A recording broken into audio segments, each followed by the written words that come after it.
Hello， 大家好，我是三岸倫。這集我們要跟大家分享我們在8月初前往東京旅遊的羽田機場第3航廈導覽。這部影片除了會告訴大家半夜的羽田機場第3航廈還有哪些店家會有營業，接着也會有虎航的紅眼班機搭機心得以及登機路線的分享，也會帶大家從入境開始走到單軌列車還有航廈幾個服務設施的實際步行影片分享。最後就是我們在機場出入境的心得，今天就跟着我們影片一起出發東京吧。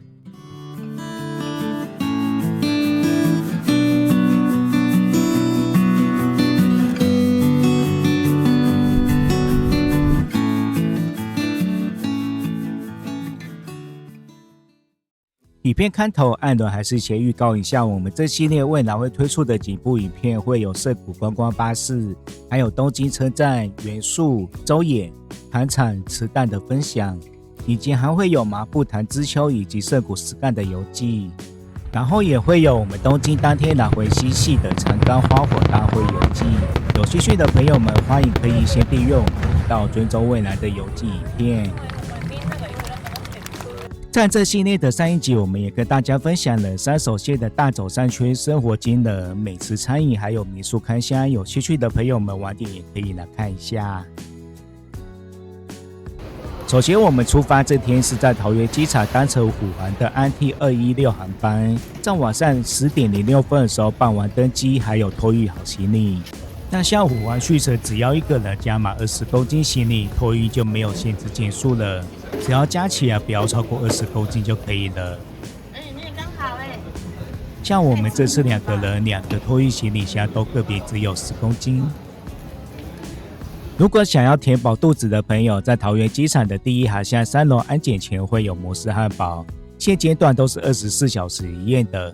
如果大家不想吃摩斯漢堡的話，出境以後在 B1R 登機門附近也會有一家拉麵販售機可以使用。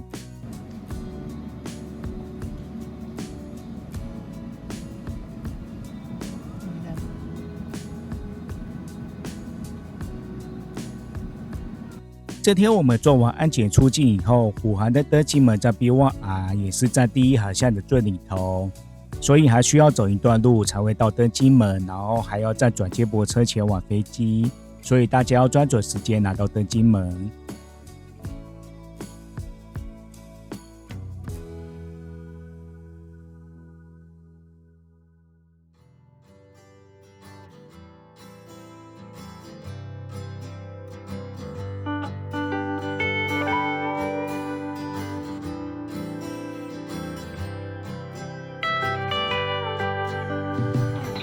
虎航現在也有機上娛樂系統了，那你只要拿出你的行動裝置，連上機上的專屬 WiFi 以後，你可以看電影，也可以看航線地圖，在10月24號以前都是免費觀看。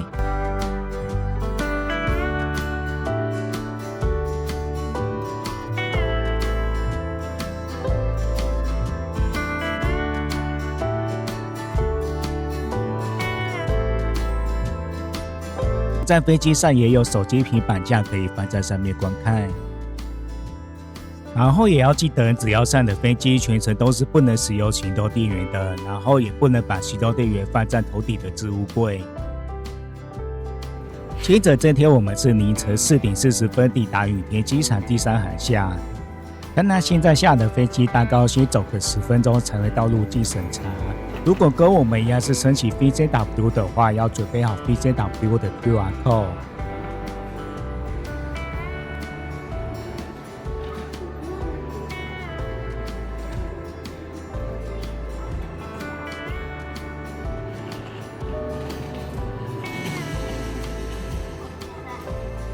前面的入境審查方面就不能拍攝了，岸倫就簡單表示一下。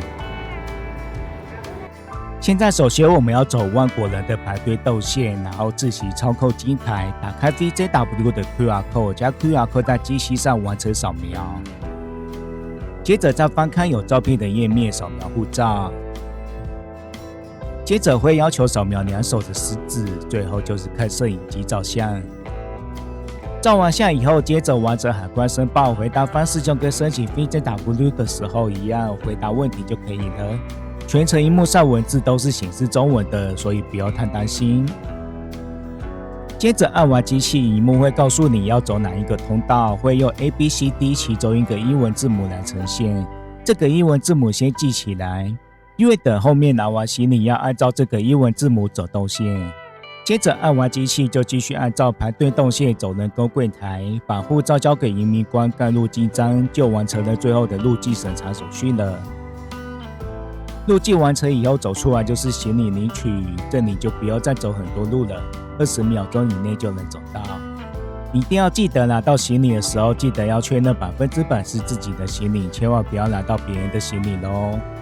拿到行李以後，就按照前面機器螢幕上要你走英文字母的哪個通道，那就是走那一個。我們凌晨4點40分下飛機，中途我們還有先去上個廁所，但是還是能在凌晨5點22分就能拿到行李，其實還蠻快的。那現在出來以後就是羽田機場的2樓入境到達大廳，我們先把這裡記起來，因為按輪會從這裡開始帶大家左邊、中間還有右邊都會走一次。首先羽田機場第3航廈的樓層表大致上是這樣子，在1樓的話是計程車跟航廈接駁巴士以及市區巴士接送區，2樓則是我們現在站的入境大廳以及日本國內線轉機跟列車站，還有立木津巴士跟京急巴士的售票處，以及羽田機場花園。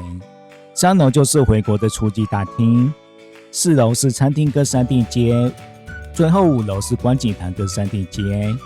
那3樓到5樓這部分是影片後面我們回國的時候再帶大家去走走。那現在按輪先帶大家到左側看看，這裡左側的話會看到巴士的售票處，如果你是要單程像是立木津巴士還是京急巴士，就可以在這裡買車票。但是這裡人工的服務時間是早上6點到晚上11點，所以如果是這個時段外的話，如果要買票就只能到後方的自動售票機。繼續直走的話，左側也會有萬碧兌換所。這裡右邊電梯往下是前往航廈接駁巴士。那現在走到底也會有一家 Tony's Cafe， 是24小時營業。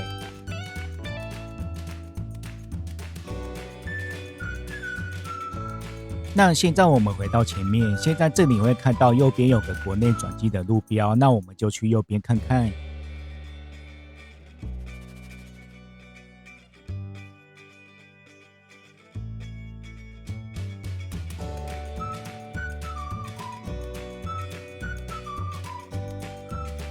这裡會先拿到右側的實幹超市，實幹超市是24小時營業，可以來這裡買點小東西或者飲料。左側的話有 B 卡曼納，但是 B 卡曼納半夜就不會開。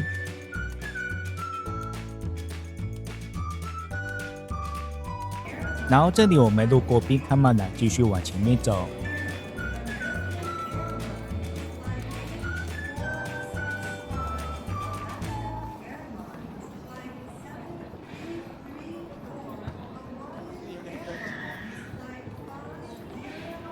看看潘呢？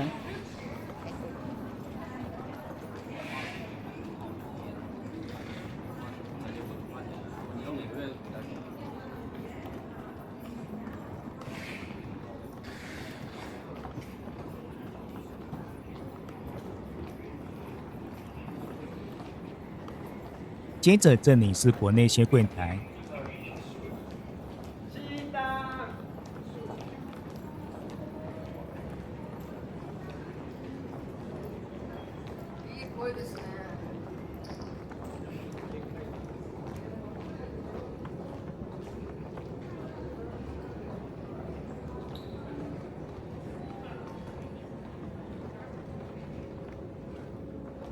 现在走到底會看到行李展配。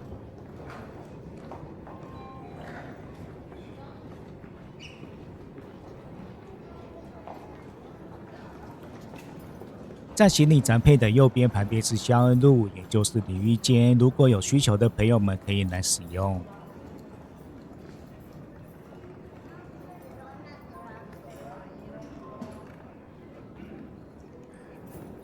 現在我們也要回到前面，這裡往前直走的話，也是往列車站以及前往計程車、巴士停車場。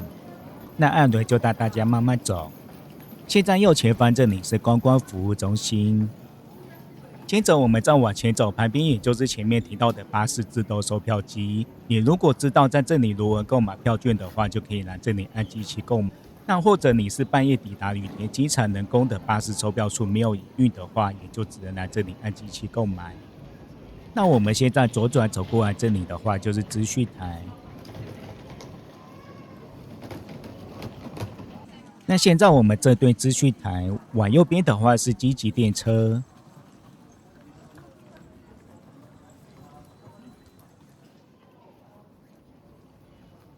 這對資訊台的左邊的話是往單軌電車。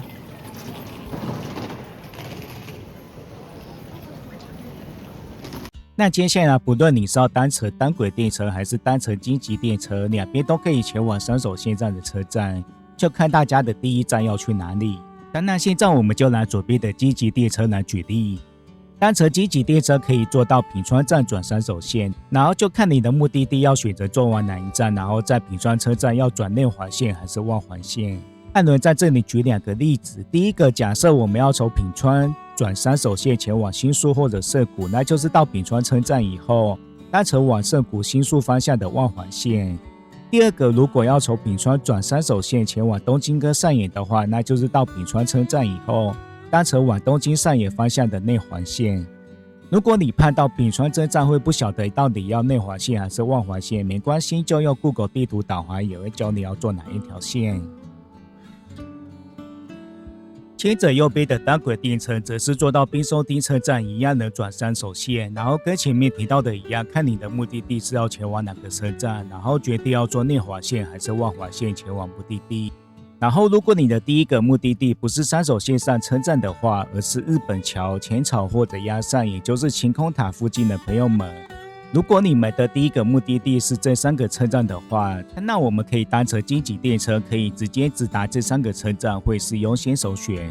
首先我們只要確認單乘的這班列車是不是開往鴨上方向的，然後從羽田機場第3航廈上車以後，列車雖然會在泉院寺車站變成都營淺草線，但是完全不用轉車，就繼續坐下去就對了。接着往鴨山站的途中就會經過日本橋跟淺草2站。接下來巴士資訊方面，這裡按輪使用羽田機場的官網資訊，大家可以從這張資訊圖上面看到路線跟航廈搭車處號碼以及巴士公司。像是立木基巴士的話，就是東京空港交通公司。像這裡看到的東京車站，就是東京空港交通公司，也就是立木基巴士跟京急巴士2家公司的巴士路線都有到東京車站。那就跟前面介紹過的一樣，如果大家是早上6點到晚上11點這段時間來購買巴士車票，就建議到有人工的巴士購票處購買會比較好。如果是半夜拿到經常的話，就只能到自動售票機這裡購買。然後要查清楚自己的單車時段跟路線是由哪一家巴士公司營運的，然后再到指定的售票機購買。如果以這張圖舉例的話，右邊橘色機台為立木基巴士，也就是東京空港交通公司的機台；左邊綠色的光條機台就是京急巴士跟其他家巴士的綜合售票處。最後買完車票以後，就從2樓的連通道下去1樓搭車。接下來1樓巴士單車處這裡1到11號搭車處是高速巴士跟路線巴士，3號跟7號是深夜機場巴士。那現在艾倫就帶大家穿過資訊台往前繼續直走。現在看到這裡左側就是往計程車單車處，如果要坐計程車就從這裡下去。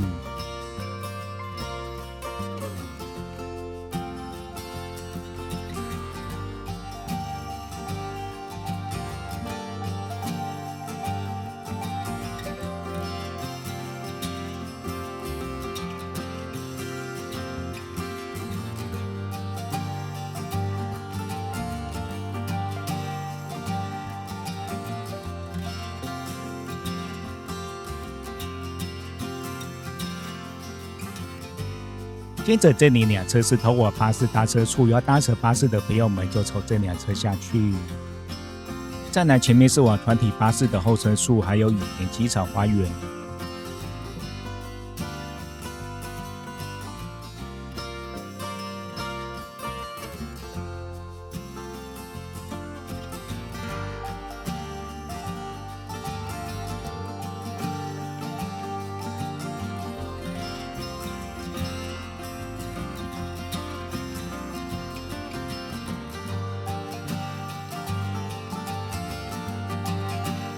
羽田機場花園也是一個複合式大商場，如果大家要前往全天空之康，就是在這裡的底樓。不過由於這商場沒有24小時，所以艾倫就不帶大家遊覽這裡了。不過這裡會有一家24小時的 Lawson， 有興趣的可以來看看。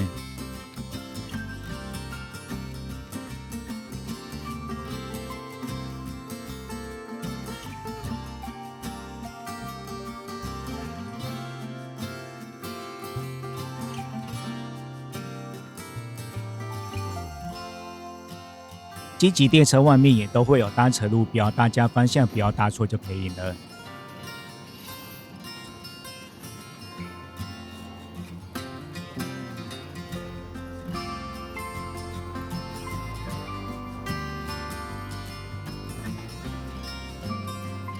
那後面我們就是以單軌電車為示範，前往濱松地車站。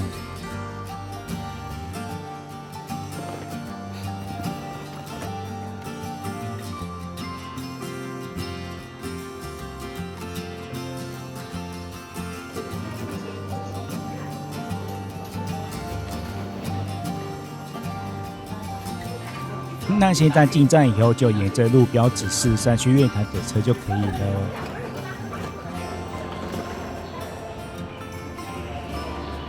現在是早上6點24分，等6點30分會有一班普通車。要是像一般6點34分的空港快速車，會比6點30分這班還要早到濱松地車站。但我們就等6點34分這班車。那在月台上面旁邊會有個相機圖示，主要是想告訴大家前面會有個拍攝攝影點，可以往前走過去看看。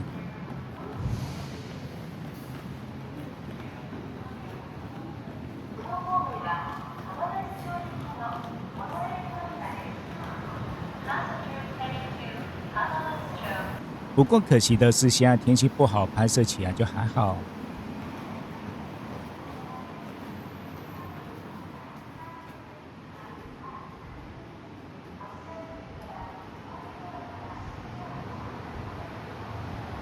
那現在我們要搭乘的6點34分空港快速列車進站了。列車上雖然有行李置物架，但是要出點力氣搬行李上去。那現在列車人不多的情況下，我們就抓着行李箱坐車就好。從羽田機場坐空港快速列車到濱松地車站只要16分鐘。從濱松地車站下車以後轉乘山手線的影片，艾倫在上一部大冢商圈影片有介紹了，這裡就不再分享一次，畢竟會跟回程走的路線一模一樣。那就不如直接帶大家直接跳到回程吧。現在是回程前往羽田機場的教學，大家如果是從東京上野日暮里方向坐山手線前往的話，可以坐到濱松地車站，然後轉乘單軌電車前往羽田機場。從單軌電車的濱松地車站前往機場也是起站，容易會有座位。那現在我們在濱松地車站下車以後，沿着 MO 的單軌電車指標走。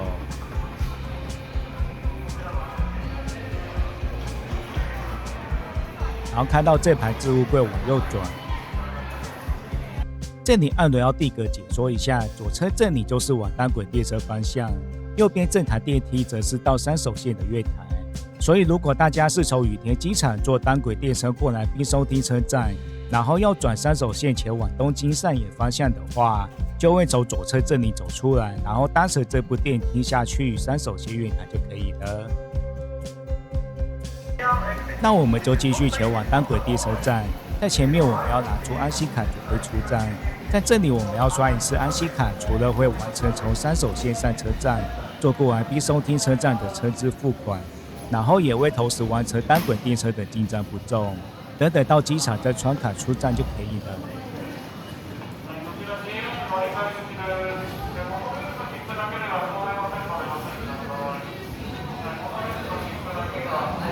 那現在進站以後就往右側走，坐電梯上去月台。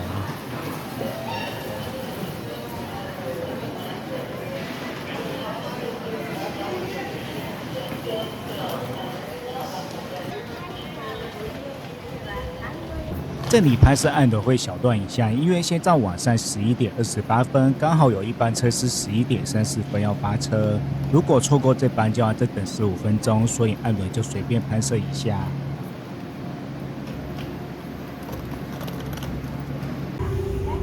現在列車晚上11點30分出發，11點48分抵達羽田機場第三航廈。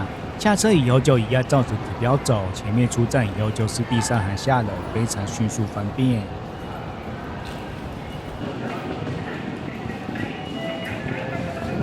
那我們現在是在羽田機場第三航廈的3樓出境大廳，這裡出來以後就有電子資訊板可以看。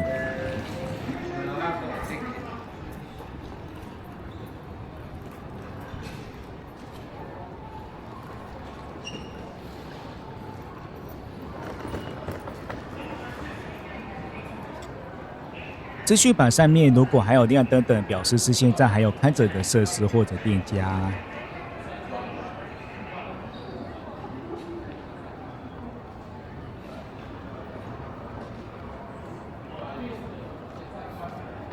那我們再往前面走的話，前面的資訊台兩側會有航班資訊。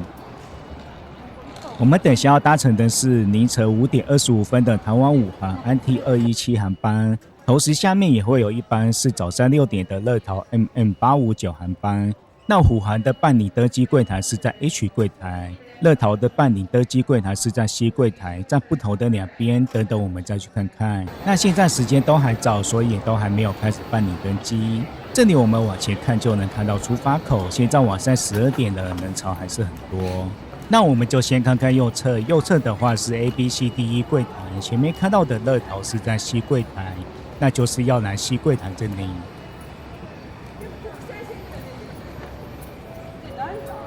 左側這裡也會有一個1櫃台標示，然後旁邊的電扶梯可以往返4樓跟5樓，然後這裡陸續就是 F、G、H、I、J 櫃台。如果是跟我們一樣單程台灣5航等等，就到 H 櫃台就可以了。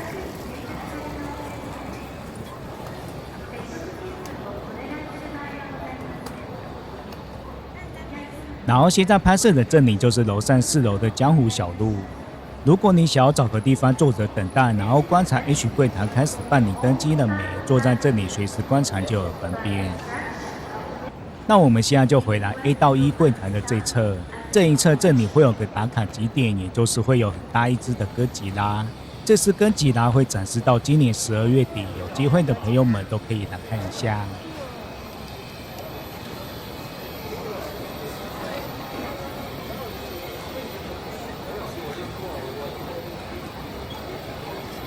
那我們现在就上去4樓跟5樓看看。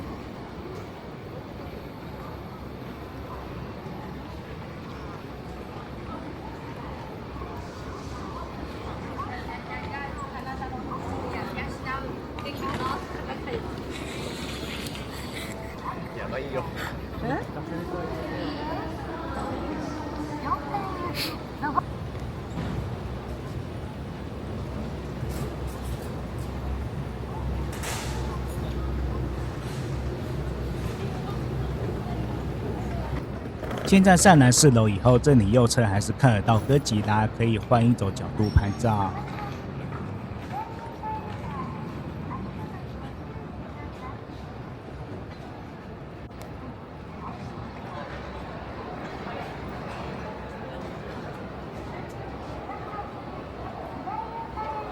接着繼續直走，前方的電扶梯是前往5樓的觀景台。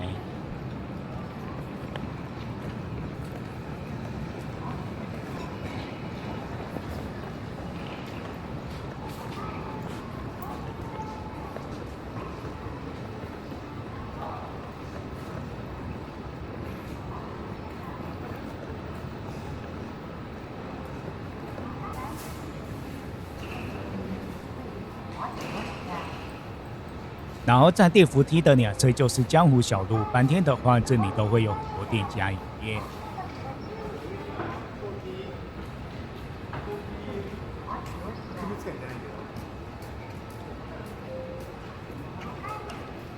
那我們現在就上去5樓觀景台。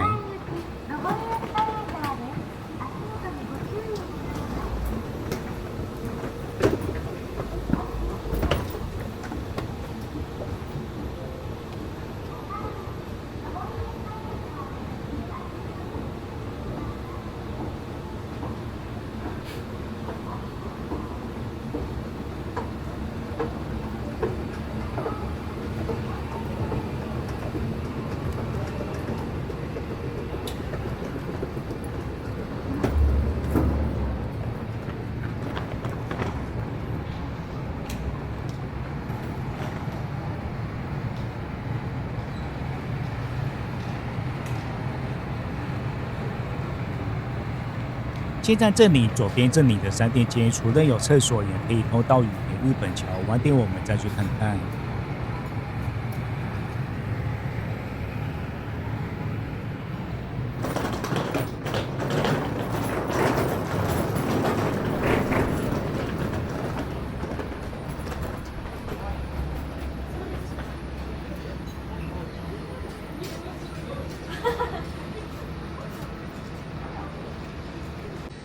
羽田機場第三航廈的觀景台面積範圍真的很大，如果想要認真走個一圈下來，10分鐘以上跑不掉。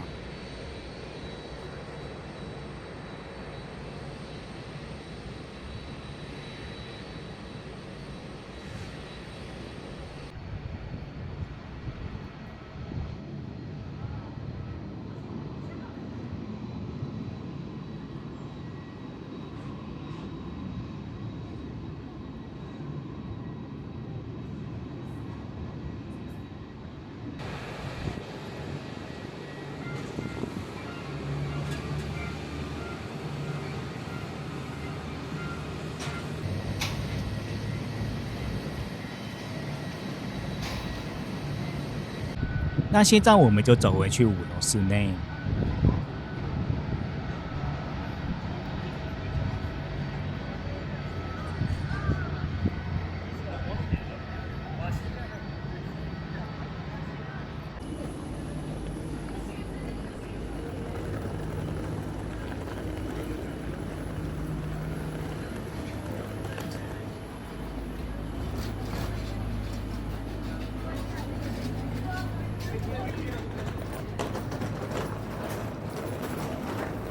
回到室內，我們先直走南到對面。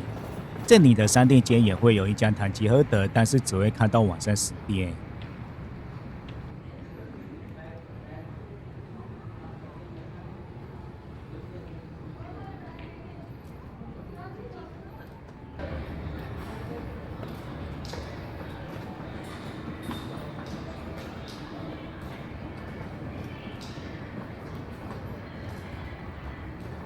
這裡走進來會有廁所，旁邊還會有一個小區域，有泡泡瑪特的販賣機，然後也會有拍碟機跟做手機殼的。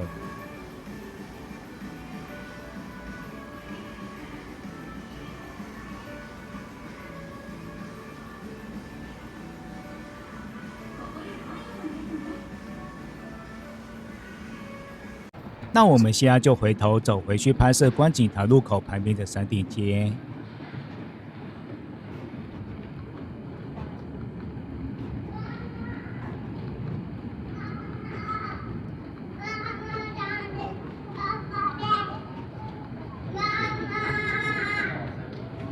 这條裡面店家也都一樣，很早就會打烊。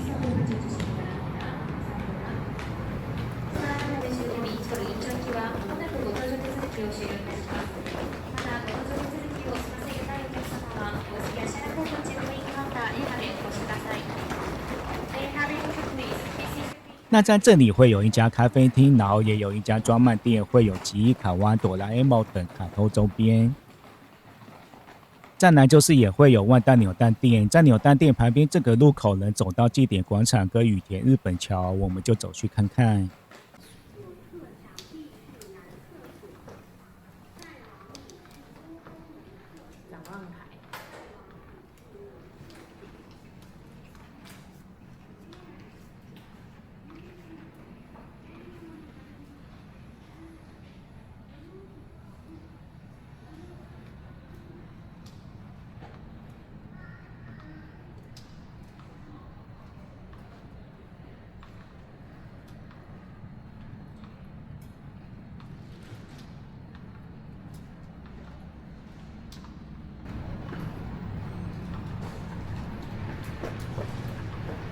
先在這裡就會來到祭典廣場，這裡會有個巨大的山車以及神轎，然後也會有一個巨大的會馬。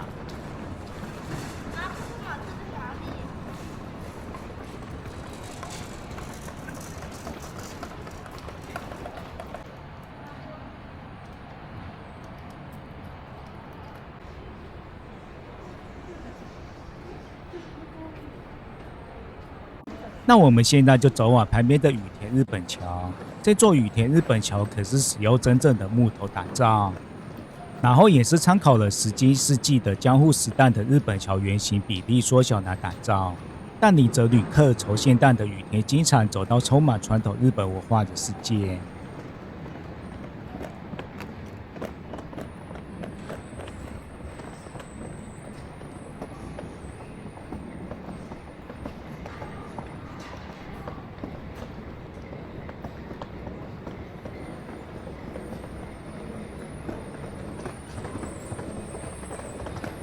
现在羽田日本橋這裡的盡頭，走樓梯下去4樓會有吉野家跟摩斯漢堡。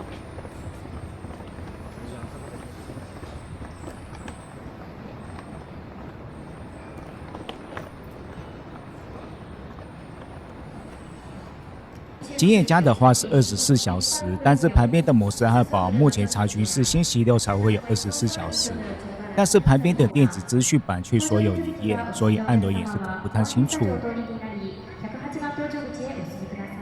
那現在我們在4樓走羽田日本橋的下方，這裡也會有幾個餐飲可以提供大家休息跟睡覺，但是由於有很多人在使用，按倫就快速通過這裡了。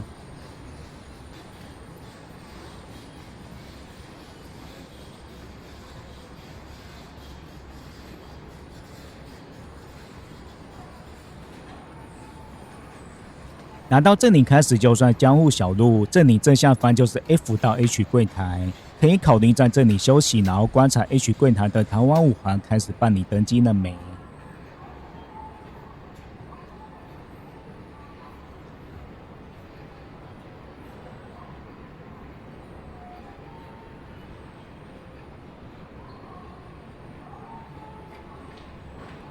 然後這一側的江湖小路都沒有店家有營業，要走到另外一側才會有。按倫就帶大家繼續走，我們從這裡轉進去左側。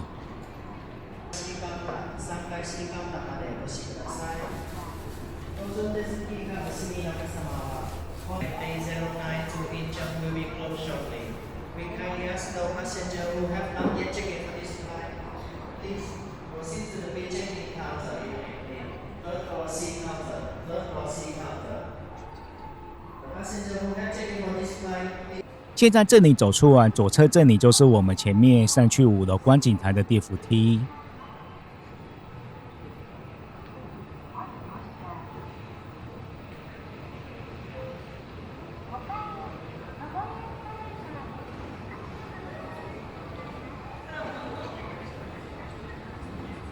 那我們再繼續直走，走到江戶小路的另外一側。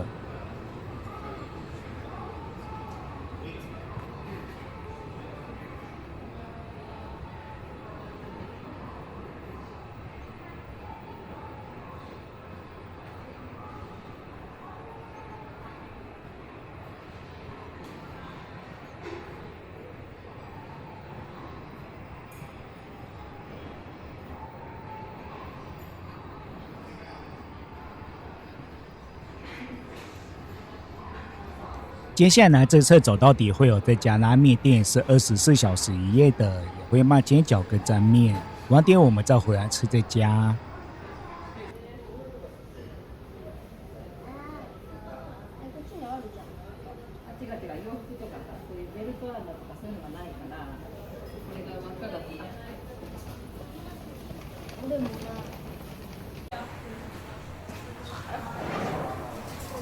那現在我們從拉麵店這裡出來，現在是位於 A 到1辦理登機櫃檯的上方，從這個電扶梯下去就是 A 到1的辦理登機櫃檯。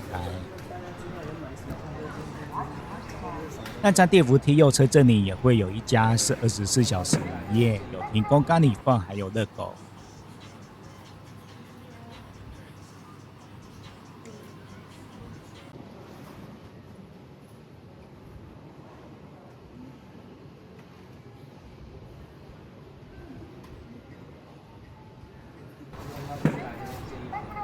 那左側這裡還會有看到一家壽司店，還有旁邊有一條小路。雖然這家壽司店也是24小時營業，但是半夜2點到4點只有供應飲料。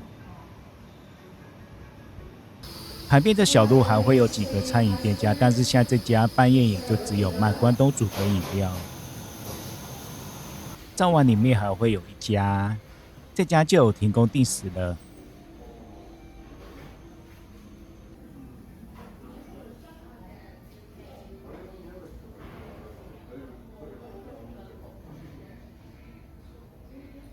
那我们现在就回來吃拉麵。這家拉麵店我們點了拉麵跟沾麵，只能說都很一般，但是便宜了，填飽肚子就好了。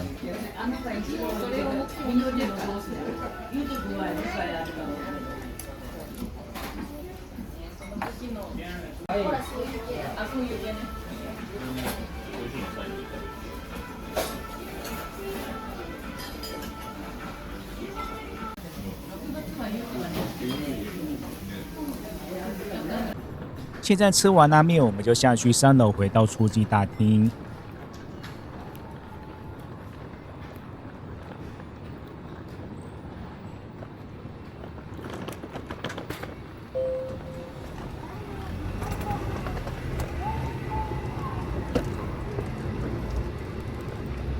電扶梯下來，右側就是出發口，這裡就是西哥迪的辦理登機櫃台。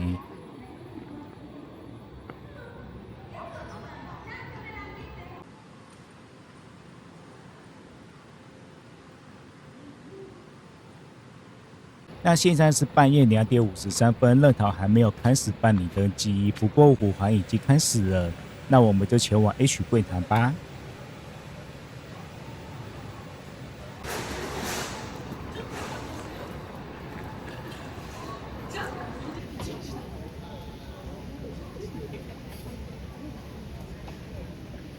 逃往武漢這裡辦理登機，就跟一般機場登機手續差不多。你把護照給櫃台人員，然後量托運行李的重量，接着完成托運。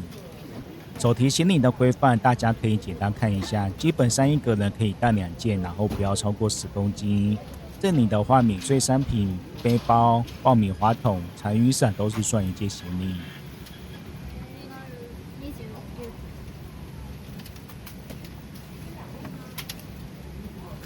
我們在凌晨3點13分托運完行李，就前往出發口，也就是出境審查做安檢。由於現在是半夜的關係，完全沒有人潮在排隊。在這裡先刷一下登機證，以後就會進到安檢。在日本的機場，如果是穿高跟鞋或者靴子，以及有高度跟厚度的鞋子，在安檢這裡都會被要求脫掉，所以建議大家穿休閒鞋。做完安檢以後，就是出境審查，要走人工軌道給移民官審查。但是依照我們這2次出境的經驗，有時候人工櫃台不一定有人，所以要找旁邊會有個類似服務窗口的地方，然後找裡面的機場相關人員審查。由於現在是半夜的關係，所以安檢加上出境審查，全程不到10分鐘，很迅速的就完成了。出境審查結束以後，出來馬上就會來到免稅店，前頭是賣保養品跟化妝品的免稅店。我們回程的登機門是在144號，那就是要往左側走。然後24小時營業的身份跟台吉訶德都在108號登機門，所以我們要去右邊。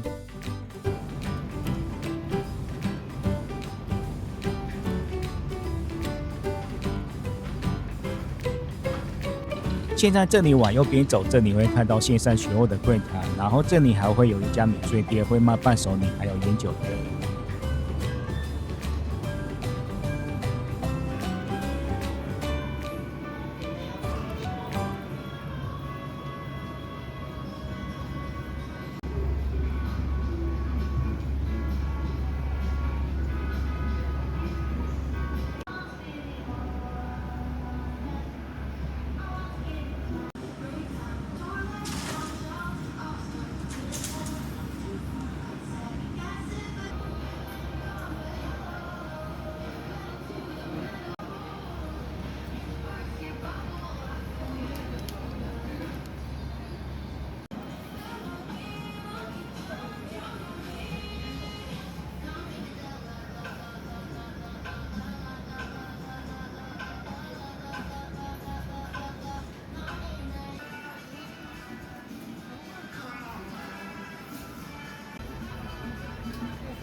三得利的產品這裡也會有，但是每位顧客一樣商品只能限購3件。因為九內這裡岸輪就沒有研究了，大家就自己來逛逛咯。現在我們就去往108號登機門走，前往唐吉訶德跟身份。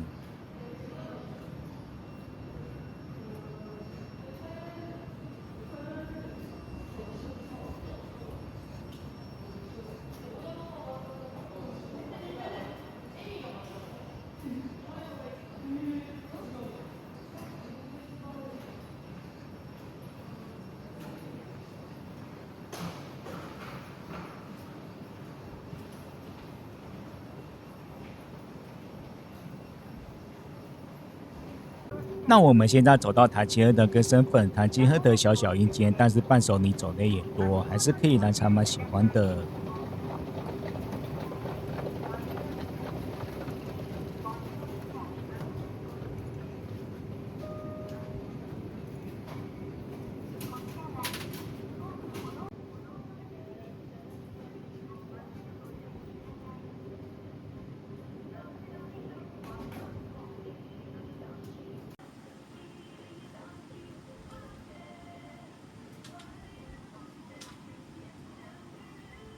這裡也會有急診跟眼罩可以買。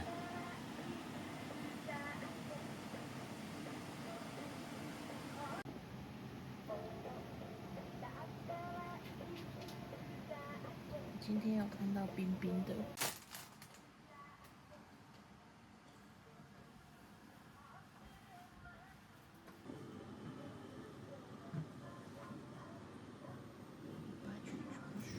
旁邊的身份抹茶水也是很多。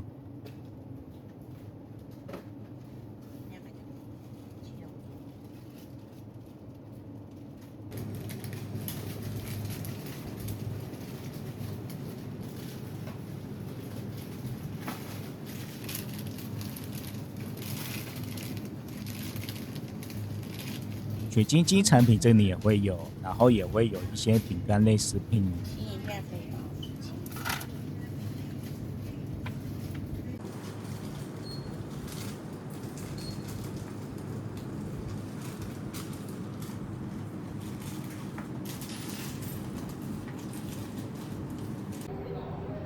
那我們現在就往回走，剛剛走過完途中還會經過幽靈窟窿跟這家商店。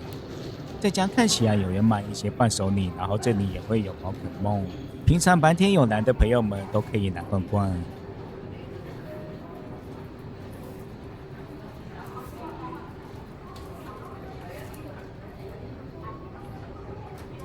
現在走回來前面的2家免稅店了。這裡上樓還有一間休息室，有需求的朋友們可以上去看看。往144號登機門需要走一段路，大家如果這天的登機門也是跟我們一樣在114號的話，要自己抓準時間走回來前往。然後這裡沿路上都是國際精品。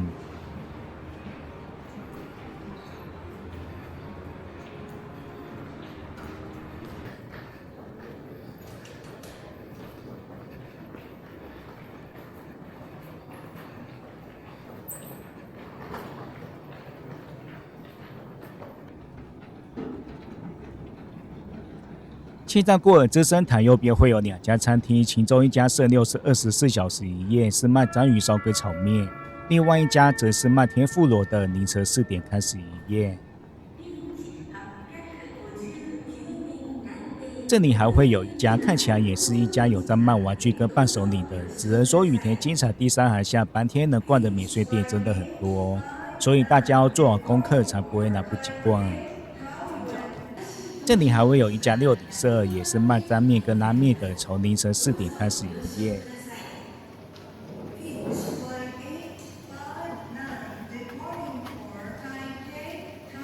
現在走到這家和果子店，然後還有旁邊的這家書店，就代表快走到尾巴了。前面就要準備右轉144號登機門，然後左側這裡也會有吸煙室。然後第3航廈這裡的飲水機都是直接對嘴喝的，有飲水機的都是裝熱水，所以如果想要喝冷水或者常溫水的，如果會擔心衛生安全，就建議只能買販賣機了。這裡還會有一個休息區，有躺椅也有提供充電。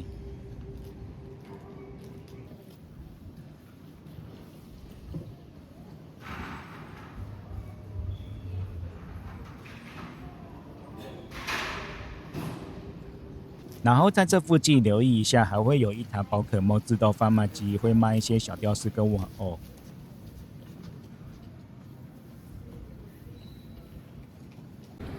那我們現在就右轉前往登機門。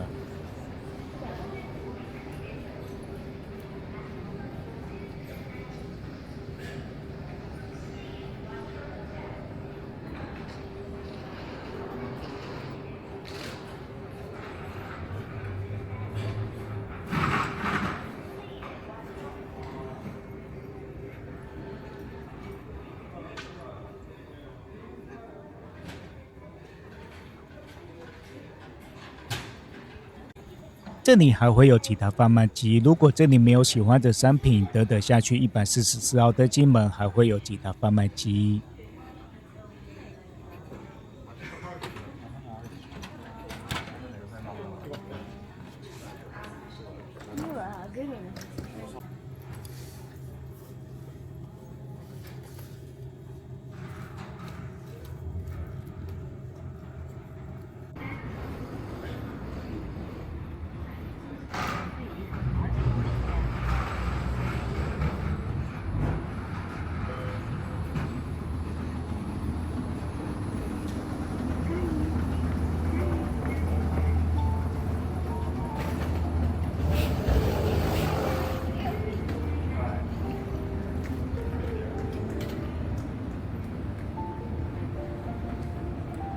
现在我們下南144號登機門，右邊這間裡面就是販賣機。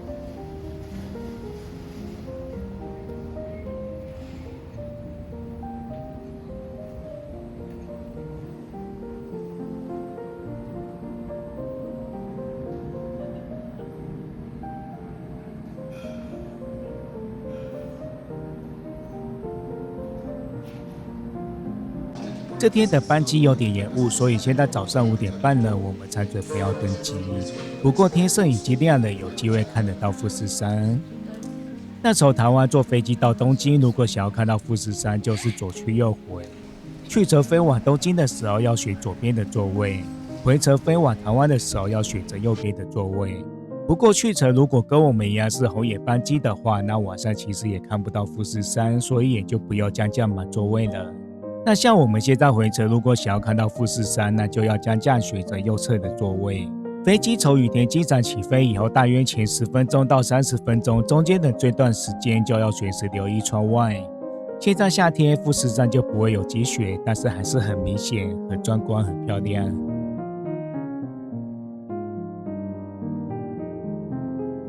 好啦，那今天這部影片就介紹到這裡，希望對大家有幫助。如果有任何問題，也歡迎留言詢問艾倫。